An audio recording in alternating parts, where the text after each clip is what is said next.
जय हिंद दोस्तों, स्वागत करते हैं एक और नए वीडियो में।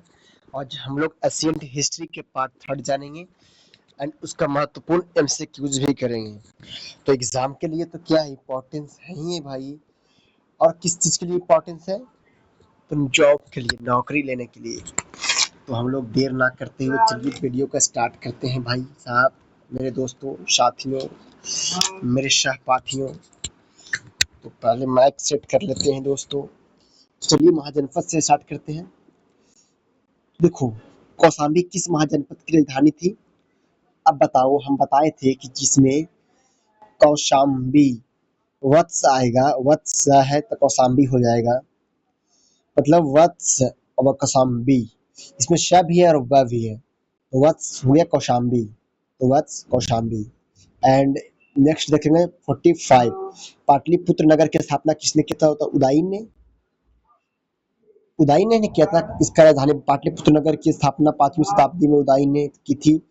सबसे पहले मगध की राजधानी के रूप में पाटलिपुत्र की स्थापना की थी, मतलब पाटली पहले राजगीर थी, उसके बाद पाटलिपुत्र हो गया। पाटलिपुत्र को अब पटना के नाम से भी जाना जाता है। जो बिहार की राजधानी कहाँ है?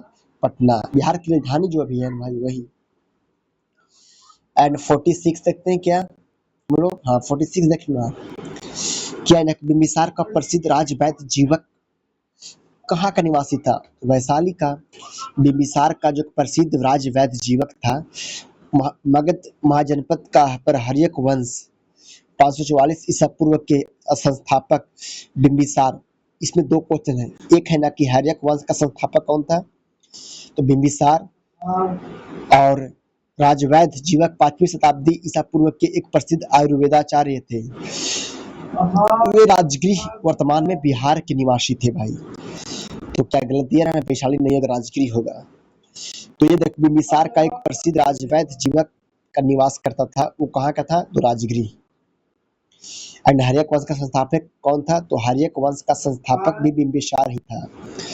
और नेक्स्ट देखते हैं ना कौन है कि कौन सा जनपद 6ठी एवं 4थी शताब्दी ईसा पूर्व के मध्य सबसे शक्तिशाली महाजनपद बना? तो मगध ही बना था।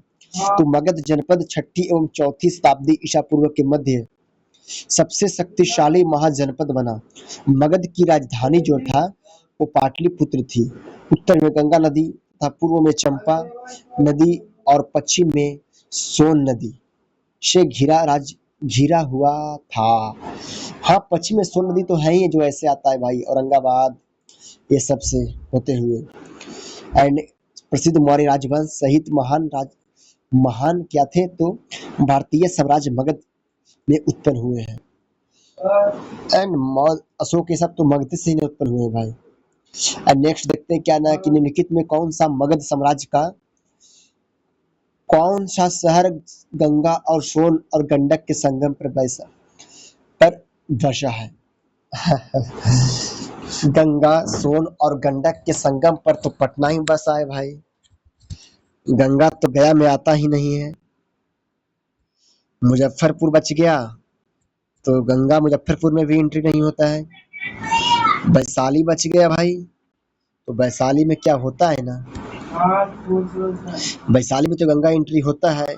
तो दो गो तो पहले ही इंड हो गया, लेकिन क्या लगता है दोनों नदियां, सोन नदी का वैशाली में एंट्री होता है नहीं, तो ये भी खत्म हो गया। बच गया कौन? पाटलिपुत्र।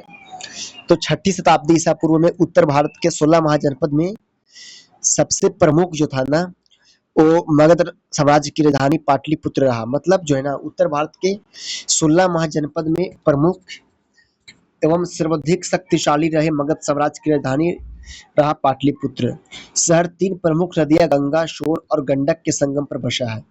हर्यक वंश के संस्थापक उदयन ने मगध साम्राज्य की राजधानी को राजगृह से स्थानांतरित कर पाटलिपुत्र बनाया था। एंड 250 ईसा पूर्व के तृतीय बौद्ध संगीत का आयोजन भी अशोक के कार्यकाल एवं मेगालिपुतीस की अध्यक्षता में यह किया गया था। पता है ये क्या है यार? ये जो है ना, मोगलिपुतीस जो है की अध्यक्षता में, जो अशोक के कार्यकाल में तृतीय बौद्ध सभा जो 250 ईसा पूर्व में आयोजन हुआ था, वो भी कहाँ हुआ था? तो पाटलिपुत्र में आयोजन हुआ था। एंड 49 देखते हैं। अब देखो, वत्स तो कौशाम्बी हो गया, एंड डी का टू, डी का टू। और देखते हैं, आगे बढ़ते हैं थोड़ा। अगर कौशल होगा तब तो सब बस्ती पर कब्जा करेगा, तो सी के फोर, सी के फोर भी है। एंड नेक्स्ट देखते हैं, काशी वाराणसी में है, तो बी का वन, ये भी सही है। एंड एंड अंग की राजधानी कहाँ है, तो चंपा, तो ए का थ्री, बी का वन, सी का फोर एंड डी का टू। तो इसका आंसर क्या हो गया, बी। कितना मस्त भाई लगा सोल्व करने में। एंड 50 देखते हैं, थोड़ा ये देख लो हम लोग। बौद्ध ग्रंथ के बौद्ध ग्रंथ अंगुत्तर निकाय में कुल 16 महाजनपदों का वर्णन किया गया था। तो देखो इसमें क्या क्या इंपॉर्टेंस है, तो बौद्ध ग्रंथ के अंगुत्तर निकाय में कुल 16 महाजनपदों का वर्णन किया गया था, जबकि जैन ग्रंथ क्या नाम है, भगवती सूत्र में 16 राज्यों का उल्लेख किया गया था। इन 16 महाजनपदों के नाम व उनकी राजधानी निमवत है। उसकी राजधानी निमवत मतलब नीचे है, ये देखना दोस्तों, साथियों, मेरे भाई एवं बहनों। तो अंग की राजधानी कहाँ था, तो अंग जो हो गया वो उसका राजधानी चंपा था भाई। मगध का राजगिरी या गिरिब्रज। एंड इसमें याद जो है पहले वह देखेंगे। काशी तो वाराणसी, कौशल श्रावस्ती, कुरु तो Indraprastha, and Vatsa Kaushambi, and Chedi Suktimati, and Surasena रहेगा तब तो। अगर मथुरा थुरा रहेगा तो सूरसेन कैसे बनेगा भाई, सूरसेन कैसे बनेगा, तो सूरसेन मथुरा। एंड अवंती का उज्जैन और महिष्मती। उज्जैन कहाँ है भाई बताओ तो, कोई भी मध्य प्रदेश में है। महाकाल जो उज्जैन में है, महाकाल की मंदिर। अवंती जो है ना उज्जैन, महिष्मती। एंड गंधार जो तक्षशिला, वो कहाँ है, वो हो गया जो पाकिस्तान में है, तक्षशिला गंधार। एंड ये भी तो याद ही है भाई, गंधार कहाँ है, तो तक्षशिला या पुष्कलावती। अब हम लोगों को बच गया क्या पता है, मत्स्य तो विराट नगर, वज्जी विदेह मिथिला, ये देख लेना। वज्जी तो याद ही होगा, विदेह मिथिला वैशाली, विदेह मिथिला वैशाली, वज्जी मतलब वैशाली मानो। एंड मगध भी याद ही है, अंग याद ही है, बच गया मल। मल जो है ना कुशावती या कुशीनारा, कुशावती मल। अब देखो कुशावती, जो कुशा है ना, कुश, एक कुश पेड़ होता है। खैर हिंदू धर्म तो ये इसको पवित्र माना जाता है, लेकिन खैर इसके बारे में नहीं बोल सकते भाई, रहने दो। तो कुश जो है ना, कुश, वो मल जो है ना वो कुशावती इसकी राजधानी था। मल की राजधानी कहाँ थी, तो कुशीवती, कुशीनगर, कुशावती, कुशीनारा। एंड हम लोग को बच गया पंचाल, तो काम्पिल्य या अहिछत्र, पंचाल को अहिछत्र या काम्पिल्य। एंड मत्स्य को विराटनगर, अश्मक को पोतनी या पोटली, एंड कंपोज को राजपुर या हाटक। कंबोज को अंशुल कंपोज राज्य करेगा, एक क्रिकेटर है अंशुल कंपोज, तो राज्य करेगा कहाँ, हाट पे, तो कंपोज का हाटक या राजपुर। तो गंधार तक्षशिला या पुष्कलावती, अवंती उज्जैन हो ही गया, सुरसेन मथुरा हो ही गया, कुरु इंद्रप्रस्थ हो ही गया, काशी मल कुशावती, मगधगिरी ब्रज राजगिरी। याद हो गया ना भाई, अच्छा लगा होगा शायद। अवंती, अब देखो बनेगा कैसा भाई, देखना। अवंती का उज्जैन डायरेक्ट मारो, लेकिन थोड़ा अवंती के लिए इम्पोर्टेंस है, क्योंकि ये तरह तरह से इसे क्वेश्चन भी आता है, इसके बारे में हम लोग डिटेल से जानते हैं। तो इसके बारे में हम लोग डिटेल्स से जानते हैं। डिटेल्स में क्या है ना, कि अवंतिका या अवंती का प्राचीन समय में भारत के 16 महाजनपदों में से एक था। यह जनपद उत्तर एवं दक्षिण दो भागों में विभक्त था। उत्तरी भाग की राजधानी उज्जैन थी तथा दक्षिण भाग की राजधानी महिष्मती थी। अब बताओ भाई, जो एमपी है, एमपी एक हो गया उत्तर में, एंड एक कहा था दक्षिण भाग में। एंड दक्षिण भाग की राजधानी महिष्मती एंड उत्तर भाग की राजधानी उज्जैन था। उस समय चंद्र प्रद्योत नाम का एक राजा यहाँ सिंहासन पर बैठा था, मतलब आरूढ़ था। प्रद्योत राजा के वंशजों का उदायनी पर लगभग ईसा की 3री शताब्दी का शासन रहा। अवंतिका के अन्य प्राचीन प्रचलित नाम है जो उज्जैन है, उज्जैनी है एंड कनक श्रृंगा आदि है। नेक्स्ट देखते हैं क्या है। तो चंपा निम्नलिखित में किस महाजनपद की राजधानी थी? अब बताओ, चंपा जो थी वो तो मगध के हो ही नहीं सकता है, अंक का होगा। मल का भी तो कहा है भाई, मल कुशानीरा। एंड वज्जी, बताओ वज्जी कहाँ है? वज्जी वज्जी वज्जी हो गया वैशाली। तो अंग की राजधानी चंपा, चंपा कौन थी? अंग की राजधानी थी, अंग महाजनपद की राजधानी।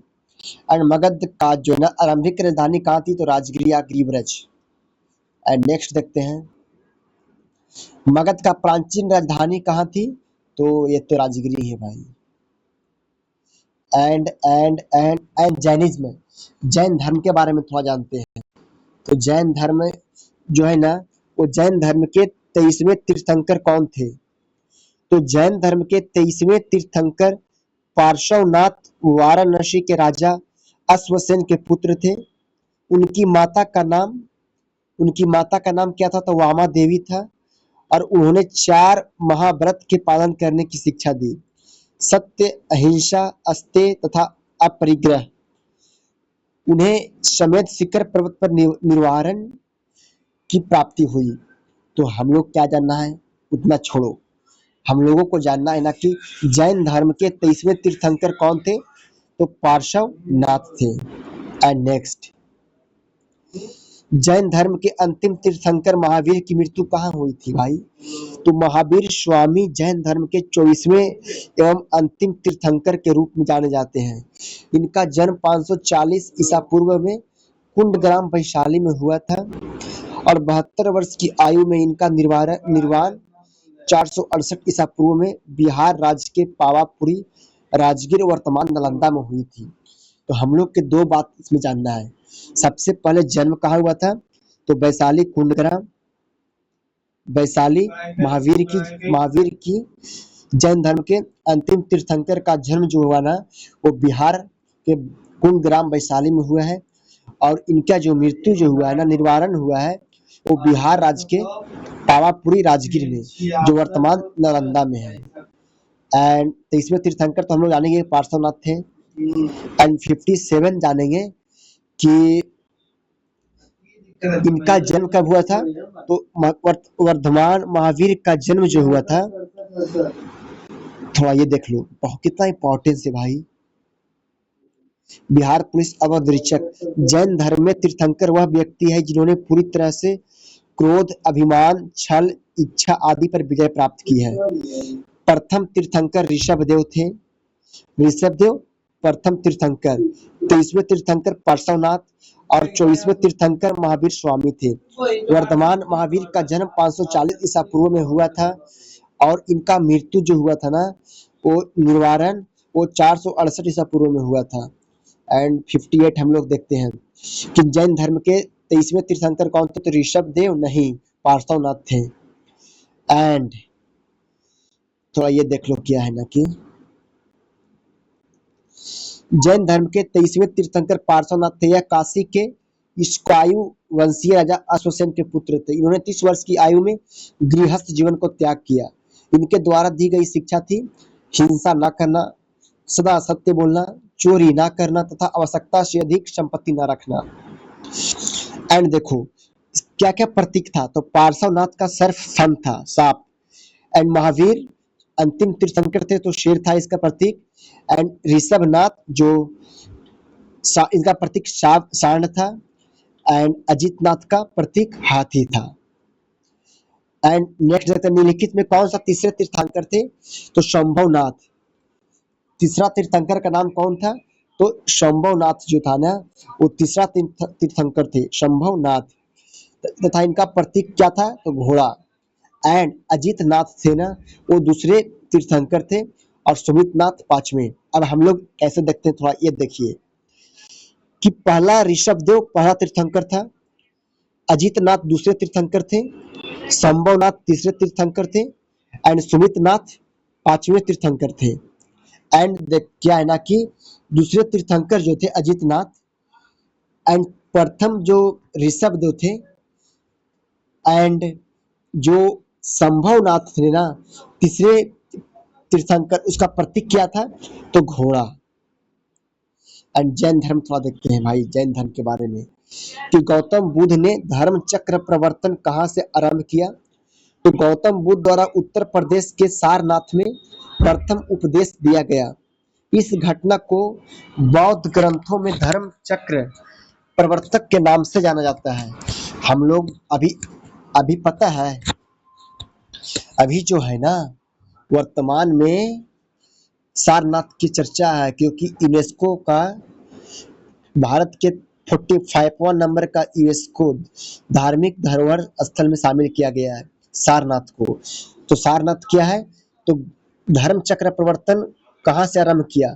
तो गौतम बुद्ध द्वारा यूपी के सारनाथ में प्रथम उपदेश दिया गया। इस घटना को बौद्ध ग्रंथों में धर्म चक्र प्रवर्तन के नाम से जाना जाता है। तो सारनाथ, और भगवान बुद्ध का जन्म लुम्बिनी में हुआ था, जो नेपाल में पड़ता है। नेपाल में पड़ता है भगवान बुद्ध का जन्म। ये थोड़ा देख लो क्या है, क्या ना है कि महावीर का जन्म 540 में भाई और 468 में क्या हुआ? निवारण मतलब मृत्यु हुआ। एंड क्या हम लोग जानते हैं ना कि इनका जन्म कहाँ हुआ था? तो वैशाली, और मृत्यु कहाँ हुआ था? तो पावापुरी, नालंदा। एंड गौतम बुद्ध जो बौद्ध धर्म के संस्थापक थे, इनका जन्म 563 ईसा पूर्व के कपिल वस्तु के लुम्बी नामक स्थान पर हुआ था। लुम्बिनी वर्तमान में पता है कहाँ है? नेपाल में है। इनके पिता का नाम सूत्रोधन था, जो शाक्य गण के मुखिया थे। 80 वर्ष की अवस्था में 483 ईसा पूर्व में कुशीनगर उत्तर प्रदेश में इनकी मृत्यु हो गई थी। इसे बौद्ध धर्म में महापरिनिर्वाण कहा गया। 468 में किसका मृत्यु हुआ? तो महावीर स्वामी के। एंड 483 में तो गौतम बुद्ध के। कहा? तो कुशीनगर उत्तर प्रदेश में। एंड जातक पवित्र ग्रंथ किसका है? तो जैन धर्म, जैनों के। जातक कथाएं बौद्धों के है ना भाई। तो जातक कथाएं बौद्ध धर्म से संबंधित है। भगवान बुद्ध के पूर्व जन्मों की लोकप्रिय कहानियों के संग्रहण को जातक कथाओं की संज्ञा दी गई है। इन्हें बौद्ध धर्म के सभी मतों में संरक्षित किया गया है। इनकी रचना का समय 3री शताब्दी ईसा पूर्व से पहले का माना जाता है। तो क्या है ना, जातक पवित्र ग्रंथ जैनों की है ना? नहीं, बौद्धों का ना है। त्रिपिटक धार्मिक ग्रंथ जो है ना वो बौद्धों के हैं। बौद्ध धर्म के बारे में विशद ज्ञान त्रिपिटक, बौद्ध धर्म के बारे में विशद ज्ञान त्रिपिटक, विनय पिटक, सूत पिटक, अभिधम्म पिटक ग्रंथों से प्राप्त होता है। 3 पिटकों की भाषा पाली है और बौद्ध धर्म के त्रिरत्न बुद्ध धम्म और संघ है। बौद्ध धर्म के त्रिरत्न क्या है? तो बुद्ध धम्म और संघ। 3 पिटक है, सूत पिटक, क्या है? सूत पिटक, विनय पिटक और अभिधम्म पिटक। और गौतम बुद्ध के संवादों की भाषा क्या था? तो गौतम बुद्ध के संवादों की भाषा क्या थी? तो पाली थी भाई, पाली। एंड नेक्स्ट देखते हैं क्या है। विश्व का सबसे बड़ा बौद्ध मंदिर कहाँ है? तो इंडोनेशिया। विश्व का सबसे बड़ा बौद्ध मंदिर जो है ना बोरोबुदुर इंडोनेशिया के मध्य जावा प्रांत में स्थित है। यह 5 वर्गाकार चबूतरों पर बना हुआ है, जिसमें 3 का ऊपरी भाग वृत्ताकार है। इसका निर्माण 9वीं सदी में शैलेंद्र राजवंश के कार्यकाल में हुआ था। वर्ष 1991 ईस्वी में इस मंदिर को यूनेस्को के विश्व विरासत सूची में शामिल किया गया है। तो इंडोनेशिया में बौद्ध धर्म मंदिर सबसे बड़ा है। कहाँ? तो जावा में। एंड 16 तो हम लोग देख लिए। एंड नेक्स्ट देखते हैं हम लोग 66। निम्नलिखित में जो है ना कौन मानव जीवन के सभी दुखों के नाश के लिए अष्टांगिक मार्ग की सलाह दिया है? अब देखो भाई क्या है ना कि निम्नलिखित में कौन जो है ना मानव जीवन के सभी दुखों के नाश के लिए अष्टांगिक मार्ग की सलाह देते हैं? तो गौतम बुद्ध जो मानव जीवन के सभी दुखों के नाश के लिए गौतम बुद्ध अष्टांगिक मार्ग की सलाह देते हैं। यह अष्टांगिक मार्ग निम्नलिखित है: सम्यक दृष्टि, सम्यक संकल्प, सम्यक वाणी, सम्यक कर्मात, सम्यक आजीवक, सम्यक व्यायाम, सम्यक स्मृति, सम्यक समाधि। गौतम बुद्ध ने धर्म चक्र प्रवर्तन कहाँ से आरंभ किया था? तो सारनाथ से। एंड नेक्स्ट देखते हैं क्या है ना कि बुद्ध से थोड़ा देख लो भाई क्या क्या है जीवन जुड़ा हुआ है। जन्म लुम्बिनी नदी में, ज्ञान की प्राप्ति बोधगया में हुआ, एंड प्रथम उपदेश जो है ना सारनाथ में दिए थे, एंड मृत्यु कुशीनगर में उत्तर प्रदेश में ही हुआ था। महात्मा बुद्ध द्वारा प्रथम प्रवचन जिसे धर्म चक्र प्रवर्तन प्रवर्तन कहा जाता है वो कहाँ दिया गया था? तो सारनाथ यूपी में। एंड नेक्स्ट हम लोग क्या देखते हैं, बौद्ध धर्म के संस्थापक कौन थे? तो गौतम बुद्ध। गौतम बुद्ध, इनका जन्म 563 ईसा पूर्व में हुआ था नेपाल में, एंड 483 में क्या हुआ था? तो मृत्यु। एंड नेक्स्ट हम लोग देखते हैं ना कि निम्नलिखित में से कौन सा बौद्ध धर्म जिसकी हिमायत करता है? मतलब बौद्ध धर्म जो है ना किसकी हिमायत करता है? तो मध्यम मार्ग। बौद्ध धर्म जो है ना मध्यम मार्ग की हिमायत करता है। बौद्ध धर्म में आध्यात्मिक साधना के लिए मध्यम मार्ग को अपनाए जाने को कहा गया है, जो भोग विलास कठोर तपस्या के बीच मार्ग है। इसके लिए महात्मा बुद्ध ने अष्टांगिक मार्ग को सीढ़ी रूप में बताया है, जो निम्न सम्यक संकल्प वाणी क्रमात इसी प्रकार है, मध्यम मार्ग बताए हैं। एंड निम्नलिखित में बौद्ध धर्म के महान संरक्षक कौन था भाई बताओ? तो बौद्ध धर्म के महान संरक्षक हर्षवर्धन ही न था कि अशोक था भाई? थोड़ा तो दिक्कत है भाई, क्योंकि इसमें कई थे। तो कनिष्क भी थे, अशोक भी थे, और क्या लगता है हर्षवर्धन भी थे। तो बौद्ध धर्म के महान संरक्षक अशोक, कनिष्क एवं हर्षवर्धन थे। मौर्य शासक अशोक 273 ईसा पूर्व से 232 ईसा पूर्व बौद्ध धर्म का संरक्षक तथा तृतीय बौद्ध संगीति का आयोजन करवाया था। बौद्ध धर्म के प्रचार के लिए प्रचारक भेजे। कनिष्क कुषाण वंश का शासक था। इसने बौद्ध धर्म को संरक्षण प्रदान किया तथा चतुर्थ बौद्ध संगीति का भी आयोजन करवाया था। हर्षवर्धन जो है ना, हम लोग ये नहीं देखे, कनिष्क जो है ना कुषाण वंश का शासक तो था ही, इसने बौद्ध धर्म को संरक्षण प्रदान किया तथा चतुर्थ बौद्ध संगीति का आयोजन भी करवाया था। हर्षवर्धन जो है ना, इनका टाइम पीरियड 606 से 647 ईसा पूर्व पुष्पभूति वंश का शासक था। राजतरंगिणी से पता चलता है कि उसने बौद्ध धर्म का संरक्षण प्रदान किया तथा स्वयं भी बौद्ध धर्म स्वीकार किया। प्रसिद्ध चीनी यात्री हेनसांग इसी के कार्यकाल में भारत आया था। कितने कार्यकाल में भारत आया था भाई हेनसांग? बताओ तो। हर्षवर्धन के शासन काल में ही तो आया था। एंड चंद्रगुप्त विक्रमादित्य गुप्त वंशीय शासक था। गुप्त शासक वैष्णव धर्म के अनुयायी थे। अरे छोड़ो ये सब। 72 देखते हैं हम लोग। सिद्धार्थ के किस धर्म की उपासना थी? बौद्ध धर्म को भाई। गौतम बुद्ध का ही तो नाम है। 4 बौद्ध संगीतियों का आयोजन नीचे दिए गए स्थानों पर हुआ है। इन्हें कालक्रम के अनुसार व्यवस्थित कीजिए। बताओ कहाँ कहाँ हुआ है? हमको लगता है ना कि बौद्ध संगीति सबसे पहले जो हुआ था वो राजगीर में ही हुआ था। उसके बाद वैशाली, फिर पाटलिपुत्र। क्या लग रहा है भाई आप लोगों को? बताओ।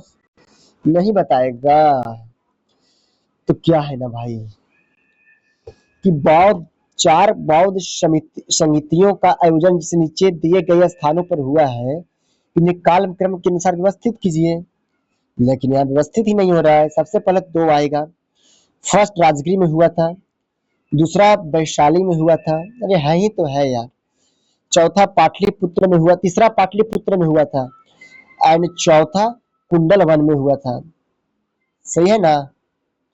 क्या असर दे रहा है भाई? 73 74 देखते हैं यहाँ पे।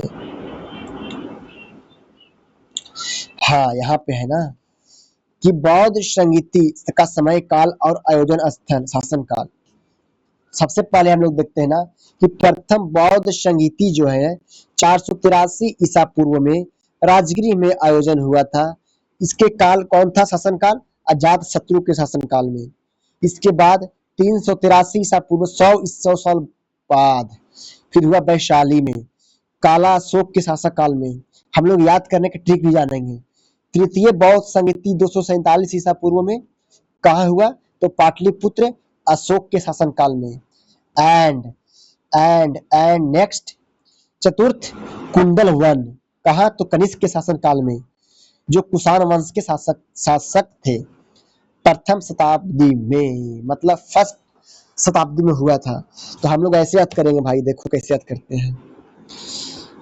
सबसे पहले कहाँ होगा? इसमें काला शोक है, तो इसमें वैशाली है। अब बताओ शाली कैसा है? काला। तो वैशाली के टाइम में कौन था? तो काला अशोक। द्वितीय बौद्ध संगीति का आयोजन हुआ था 383 ईसा पूर्व में। एंड हम लोग याद करेंगे राजगृह अजात शत्रु। क्या करेगा? तुम राज करेगा तो क्या कोई शत्रु नहीं बनेगा? बहुत शत्रु बन जाएगा भाई, बहुत दुश्मन बनेगा तुम्हारा। तो अजात शत्रु फर्स्ट टाइम 483 ईसा पूर्व में एंड फर्स्ट राजगृह में हुआ था। इसका शासन काल कौन था? तो अजात शत्रु। सेकेंड वैशाली काला अशोक, वैशाली काला अशोक। एंड नेक्स्ट पाटलिपुत्र अशोक क्या था? तो एक बहुत महान पुत्र था, मतलब ऐसे याद रखिएगा। एंड नेक्स्ट कुंडल वन कनिष्क, कुंडल कनिष्क। एंड ब्रजयान संप्रदाय जो है ना वो बौद्धों का है। तो ब्रजयान संप्रदाय बौद्ध धर्म से संबंधित है। इसमें मंत्रों एवं तांत्रिक क्रियाओं द्वारा मोक्ष प्राप्ति का विधान प्रस्तुत किया गया है। इसमें भिक्षा तप आदि के स्थान पर मैथुन मांस आदि के सेवन पर बल दिया जाता है। ब्रजयान ने भारत से बौद्ध धर्म के पतन का मार्ग प्रशस्त किया है। तो हम लोग क्या देखेंगे? तो ब्रजयान संप्रदाय किससे? तो बौद्धों से है। और नेक्स्ट देखें ना कि द्वितीय बौद्ध परिषद कहाँ हुई थी? तो कहाँ हुआ था भाई? कहाँ हुआ था? तो काला अशोक के शासन काल में, वैशाली में। एंड अध्यक्ष भी थोड़ा देख लो, यहाँ पे अध्यक्ष दिया हुआ है। तीसरा में कौन था? तो मोगली पुत्तिश। एंड लास्ट में वसुमित्र एंड सबकामी एंड कहा कश्यप एंड सबकामी। तो आप पढ़ लो एक बार फिर से। कहा Kashyap first, Sabbakami second, Moggali Puttish third and Vasumitra fourth. And आप आते थोड़ा यहूदी धर्म, फिर मौर्य शासन काल। भाई अभी बहुत क्वेश्चन है यार। खैर मानो जब जोर लगाता है पत्थर पानी हो जाता है। तो हम लोग डरने वाले हैं क्या? नहीं ना। चलिए स्टार्ट करते हैं सेकेंड राउंड। यहाँ से क्या है ना कि 26 यहूदी धर्म है, फिर हर्यक या शिशुनाग नंद मौर्य। चलिए भाई साहब, हर्यक शिशुनाग नंद मौर्य स्टार्ट करते हैं। तो क्या है ना कि तुराह इस धर्म का पवित्र ग्रंथ है। तुराह जो है ना यहूदी धर्म का मूल अवधारणाओं की शिक्षा देने वाला धार्मिक ग्रंथ है, जबकि बाइबल जो है ना ईसाई धर्म का पवित्र धार्मिक ग्रंथ है। हिंदू धर्म का पवित्र ग्रंथ गीता है। बाइबल किसका है? तो ईसाई धर्म का। एंड तुराह यहूदी धर्म के पवित्र ग्रंथ है। तुराह किसका है? तो यहूदी धर्म के। एंड अब आता है थोड़ा बड़ा चैप्टर, हर्यक वंश, फिर शिशुनाग वंश, फिर नंद वंश, फिर मौर्य वंश। इसको क्रम याद हम लोग कैसे करते हैं देखो। पहले है शिशु नंद मौर्य, है शिशु नंद और मौर्य। हर्यक शिशुनाग, मतलब देखो कैसे होगा। हर्यक एक बच्चा है हर्यक नाम का, वो क्या है? शिशु है। फिर नंद हुआ, थोड़ा बड़ा हुआ, फिर मौर्य, फिर मौर्य पहनने लायक हो गया। तो हर्यक शिशुनाग नंद और मौर्य। खैर हम लोग देखते हैं ना कि किस मौर्य शासक को यूनानियों द्वारा अमित्र घात कहा गया? अब बताओ भाई, अमित्रघात किसे कहा गया? आय, अमित्रघात किसे कहा गया है दोस्तों? दोस्तों, अमित्रघात किसे कहा गया है बताओ? तो हम भी थोड़ा देख लेते हैं ना, इसको पहले सोल्यूशन देख लेते हैं। तो बिंदुसार जो चंद्रगुप्त मौर्य के पुत्र, बिंदुसार कौन था भाई? वो चंद्रगुप्त मौर्य के पुत्र और मौर्य वंश के दूसरे सम्राट थे। इन्हें यूनानियों ने अमित्रघात, शत्रुओं को संहार करने वाला, नाश करने वाला कहा। यह नाम उनके शक्तिशाली शासन और बुद्ध युद्ध कौशल के कारण दिया गया। तो बिंदुसार जो चंद्रगुप्त मौर्य के पुत्र थे, चंद्रगुप्त मौर्य के पुत्र कौन थे? तो बिंदुसार थे। तो हम लोगों का यहाँ क्वेश्चन क्या पूछा है ना, कि किस मौर्य शासक को यूनानियों द्वारा अमित्रघात कहा गया? तो बिंदुसार को। एंड नेक्स्ट देखते हैं 78।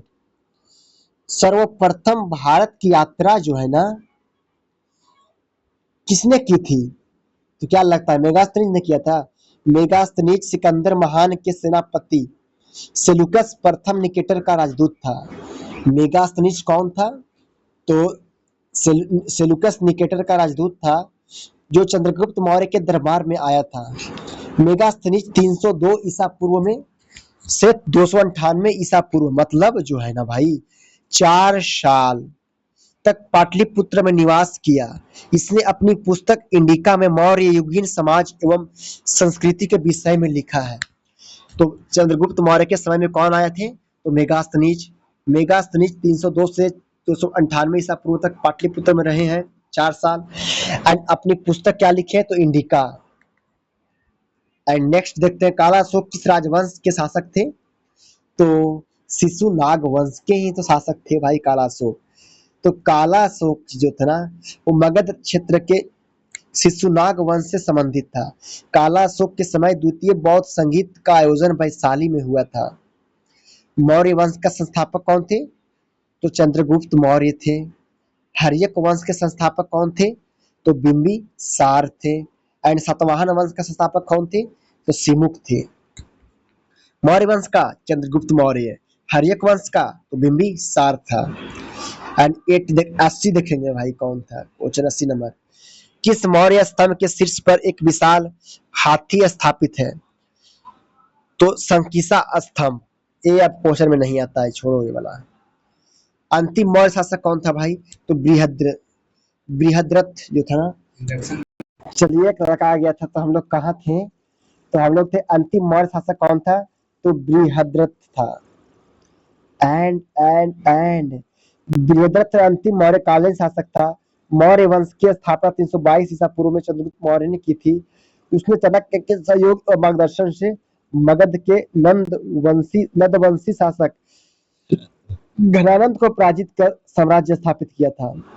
बृहद्रथ की हत्या उसके सेनापति पुष्यमित्र ने की थी और 185 ईसा पूर्व में शुंग वंश की स्थापना किया था। एंड नेक्स्ट तो लौरिया अरिराज जो है ना, बिहार के पूर्वी चंपारण के लौरिया अरिराज गांव में मौर्यकालीन शासक अशोक द्वारा स्थापित स्तंभ स्थित है, जिस पर अशोक के धर्मलेख का उल्लेख मिलता है, स्तंभ लेख। एंड नेक्स्ट देखते हैं कि निम्नलिखित में किस शिलालेख में अशोक के नाम का उल्लेख है? तो मास्की। एंड नेक्स्ट देखते हैं क्या है, इसको थोड़ा देखो भाई, अच्छा ही है। भाब्रू के लघु शिलालेख राजस्थान में अशोक का नाम प्रियदर्शी उल्लेखित है।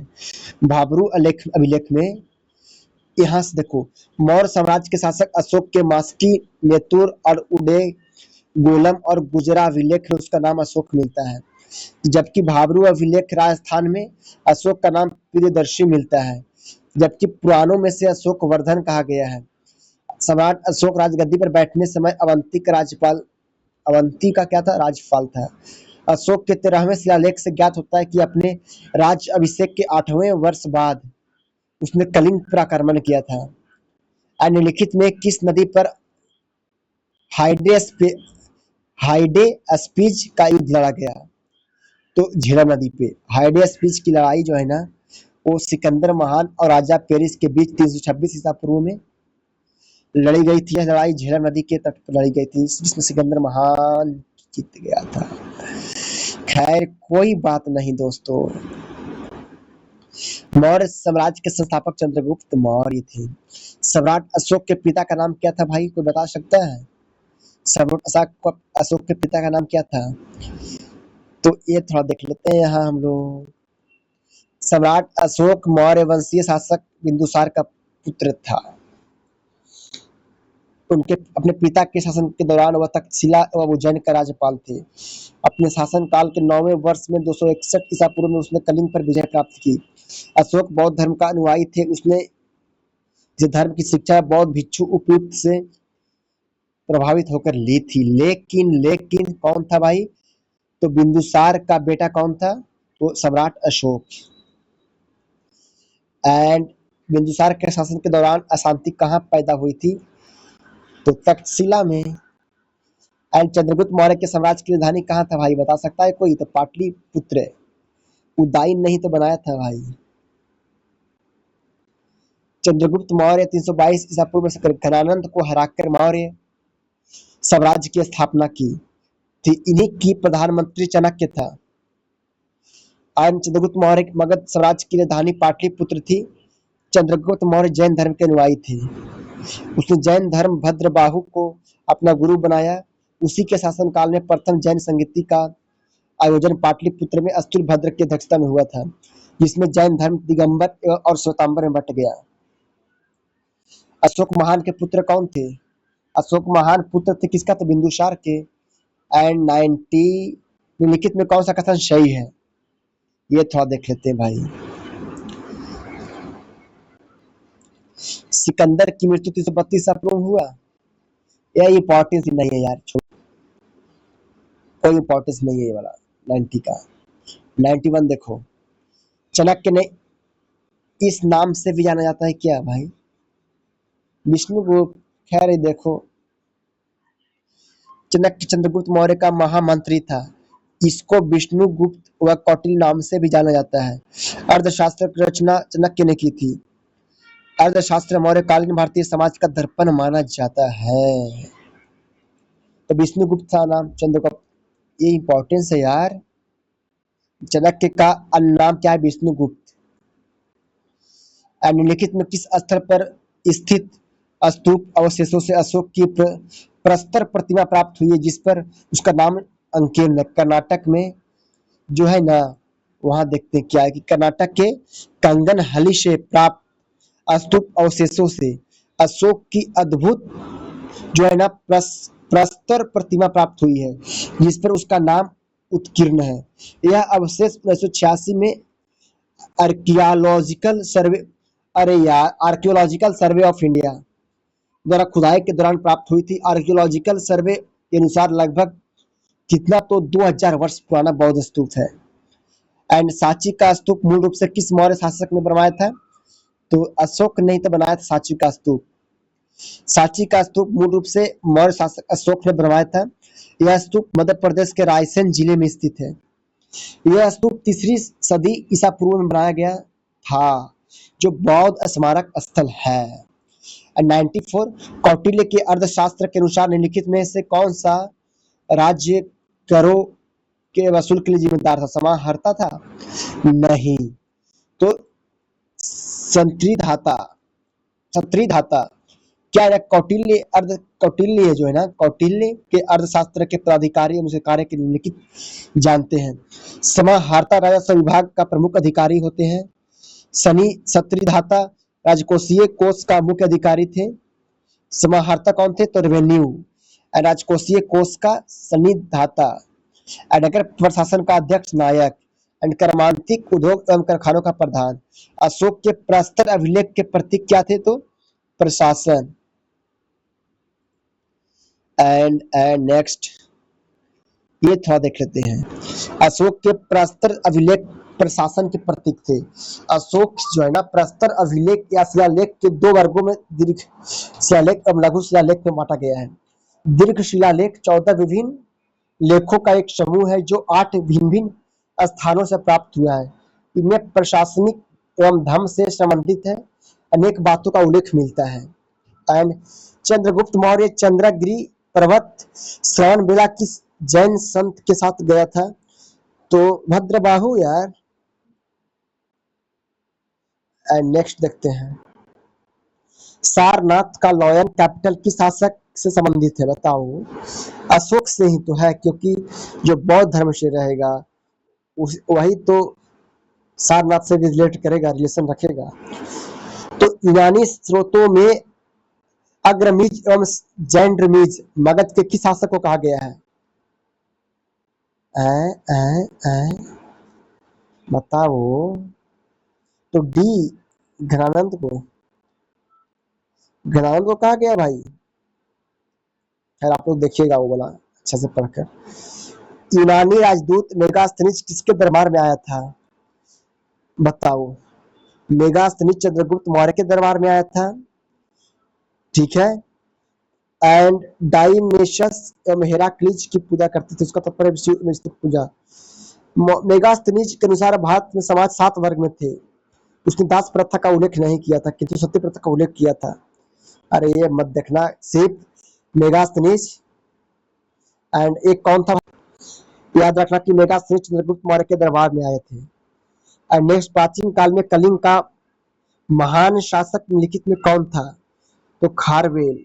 खारवेल जो है ना कलिंग का, प्राचीन काल में कलिंग का महान शासक निम्नलिखित में कौन सा था? खारवेल। प्राचीन काल में कलिंग का महान शासक खारवेल था। यह चेदी वंश का तीसरा नरेश था। खारवेल के बारे में सबसे महत्वपूर्ण जानकारी हमें हाथी गुफा अभिलेख से प्राप्त होता है। हाथी गुफा में चट्टान पर खुदी हुई 17 पंक्तियों वाला प्रसिद्ध शिलालेख है जो भुवनेश्वर के उदयगिरी पहाड़ियों में स्थित है। इस शिलालेख के अनुसार खारवेल जैन धर्म के अनुयायी थे। एंड नेक्स्ट देखते हैं, प्राचीन भारत में निम्नलिखित में किस शासक ने जैन धर्म स्वीकार कर संन्यास ले लिया था? तो चंद्रगुप्त मौर्य ने जैन धर्म संन्यास ले लिया था। श्रवण बेला चंद्रगिरी पर्वत पर क्या हुआ ना, संरक्षण विधि द्वारा अपना समाधि ले लिया।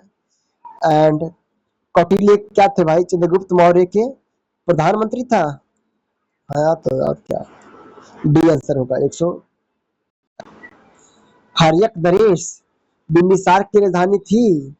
तो अरे यार, बिंबिसार की राजधानी कहाँ थी? तो राजगिरी। उदाई ने बनाया था भाई पटना, उदाई ने बनाया था अपना राजधानी पाटलिपुत्र, लेकिन इसके पहले तो राजधानी कहाँ था? राजगिरी तो ही था। एंड राजगिरी। बिंबिसार किस वंश का शासक था? तो मौर्य वंश के। एंड नेक्स्ट, सिकंदर महान ने किस वर्ष भारत पर आक्रमण किया था? तो 356 ईसा पूर्व में सिकंदर ने भारत पर आक्रमण किया था। एंड क्या था ना कि सुग राज्य के संस्थापक कौन थे? सुग। तो पुष्यमित्र शुंग यार, पुष्यमित्र शुंग, शुंग वंश के संस्थापक। और योग दर्शन कौन दिया है? तो योग दर्शन पतंजलि ने, पतंजलि बाबा रामदेव। बाबा रामदेव तो नया नया आए हैं, लेकिन इससे पहले पतंजलि नाम से योग दर्शन के संस्थापक थे। तो नाम क्या था? तो पतंजलि। योग दर्शन के प्रणेता महर्षि पतंजलि है, जिन्होंने योग सूत्र नामक ग्रंथ की रचना की। एंड ज्ञानेन्द्रिया और कर्मेंद्रिया का निग्रह योग मार्ग पर का मूल धार है। वर्तमान में यूएनओ द्वारा 21 जून को अंतर्राष्ट्रीय योग दिवस मनाया जाता है। एंड नेक्स्ट कल देखेंगे क्या? 108 से। तो आज के लिए इतना ही रखते हैं। सेशन अगर अच्छा लगा होगा तो लाइक करिएगा और कमेंट जरूर करिएगा। लाइक करो या मत करो भाई, कमेंट जरूर करना। क्या कमी रह गया, हमको क्या कमी रह गया उसके सुधार करना है। एंड क्या अच्छा लगा वही बताइएगा, एंड क्या कमी रहा वही बताइएगा। तो आज के लिए इतना ही रखते हैं। जय हिंद। अपना व्यक्तित्व इस प्रकार विकसित करें कि बड़े को सम्मान दे, छोटे को प्यार दे और महिलाएं आपसे सुरक्षित महसूस करें।